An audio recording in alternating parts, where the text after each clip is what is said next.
नमस्कार, मैं हूं महक और आप देख रहे हैं केकेसी न्यूज 24। सपा मेयर प्रत्याशी नदीम अख्तर ने की आत्मदाह करने की कोशिश, पुलिस ने किया गिरफ्तार। उत्तराखंड काशीपुर अपनी पूर्व चेतावनी के तहत समाजवादी पार्टी के मेयर प्रत्याशी नदीम अख्तर ने महाराणा प्रताप चौक पर पेट्रोल लेकर पहुंचे। पुलिस के साथ धक्का मुक्की और पेट्रोल छीनने के कारण उन्हें आत्मदाह करने से पहले ही पुलिस ने गिरफ्तार कर लिया। इस दौरान नदीम अख्तर ने कहा कि ये तानाशाही सरकार लोगों के अधिकारों को छीनना चाहती है। उन्होंने कहा कि उनके जीते जी वो किसी के साथ भी नाइंसाफी नहीं होने देंगे। बता दें कि बेलजूड़ी कुछ रकबे को नगर निगम के सीमा विस्तार के आदेश पर शामिल करने का आदेश सन 2018 में हुआ था। उसके बाद आज तक शामिल नहीं किए जाने के बाद 403 वोटर मताधिकार से वंचित रहने जाने के विरोध में पिछले सप्ताह सपा प्रत्याशी नदीम अख्तर ने प्रशासन को आत्मदाह की चेतावनी दी थी। उप जिलाधिकारी से वार्ता के बाद भी नदीम अख्तर ने स्पष्ट कर दिया था कि अगर 403 वोटर्स को मतदाता सूची में शामिल नहीं किया गया तो वो आत्मदाह के अपने निर्णय पर अटल रहेंगे। इसी क्रम में सपा प्रत्याशी नदीम अख्तर आज महाराणा प्रताप चौराहे पर सपा कार्यकर्ताओं के साथ पेट्रोल की बोतल हाथ में लेकर पहुंचे और चप्पे चप्पे पर तैनात पुलिस ने आत्मदाह से पहले ही नदीम अख्तर को सपा कार्यकर्ताओं के साथ गिरफ्तार कर लिया। नदीम अख्तर ने गिरफ्तारी पर कहा कि वो 403 वोटर्स को शामिल करने के लिए 403 बार भी गिरफ्तार होने को तैयार हैं। उन्होंने कहा कि लोकतंत्र को कमजोर करने की साजिश को किसी भी कीमत पर नाकाम किया जाएगा। उन्होंने कहा कि किसी भी कमजोर के साथ अन्याय नहीं होने दिया जाएगा। ब्यूरो चीफ पैट्रिक चरण बाबा की ग्राउंड रिपोर्ट।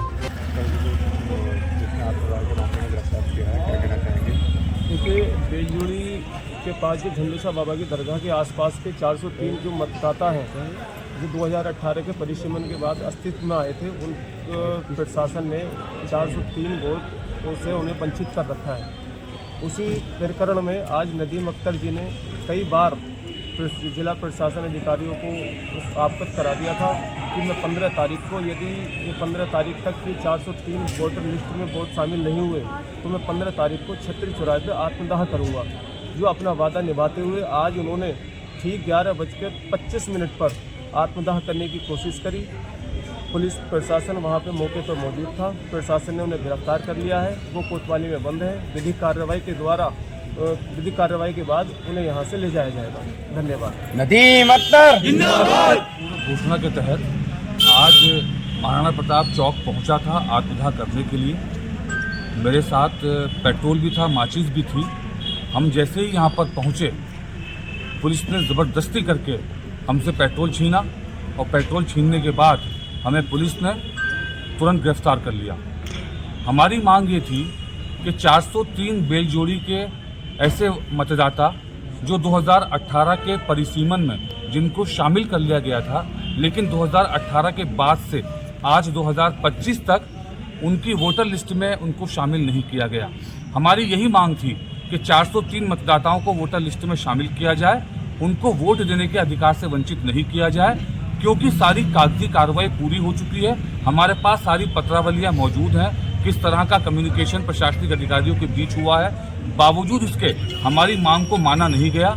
हमने पत्राचार भी किया, अधिकारियों से मुलाकात भी की, लेकिन उसके बाद भी हमारी बात को नहीं माना गया। आज मैं उसी पूर्व नियोजित घोषणा के तहत महाराणा प्रताप चौक पर पहुंचा था और मैंने आत्मदाह की कोशिश की थी, तो उसके बाद मुझे पुलिस ने गिरफ्तार कर लिया। नदीम जी, आप एक पत्रकार होने के साथ साथ एक वकील भी रहे हैं, आगे की रणनीति आपकी क्या रहेगी? देखिए, 403 मतदाताओं को अगर वोटर लिस्ट में शामिल नहीं करेंगे तो एक तरीके से ये तानाशाही है, लोकतंत्र के खिलाफ एक बहुत बड़ी साजिश है। लोकतंत्र का मजाक बनाकर रख दिया इन लोगों ने। लोकतंत्र में सभी लोगों को वोट देने का अधिकार है। कहीं कहीं पर वोट डालने से रोकते हैं ज़बरदस्ती, कुछ इलाकों में वोटर्स को वोट डालने से रोकते हैं, और यहाँ पर जो वोटर्स हैं उनको मतदाता सूची में शामिल नहीं कर रहे हैं। मैं आज फिर दोहराना चाहता हूँ कि 403 मतदाताओं के लिए अगर मुझे 403 बार गिरफ्तार होना पड़ा तो मैं गिरफ्तार होने के लिए तैयार हूँ। चुनाव नजदीक है, किस तरीके का आगे रहेगा आपको? देखिए, हम तो जनता के साथ हैं। जनता के मुद्दों के लिए हम हमेशा लड़ते रहेंगे और इसके लिए हमें चाहे कोई भी कीमत चुकानी पड़े, हम पीछे नहीं हटेंगे। जिसको जो करना है वो करके देख ले।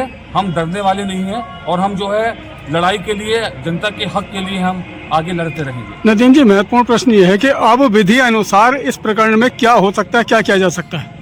इस मामले पर हमने प्रशासन को अपनी सारी बातों से अवगत करा दिया है, सारा अपना पक्ष रख दिया है।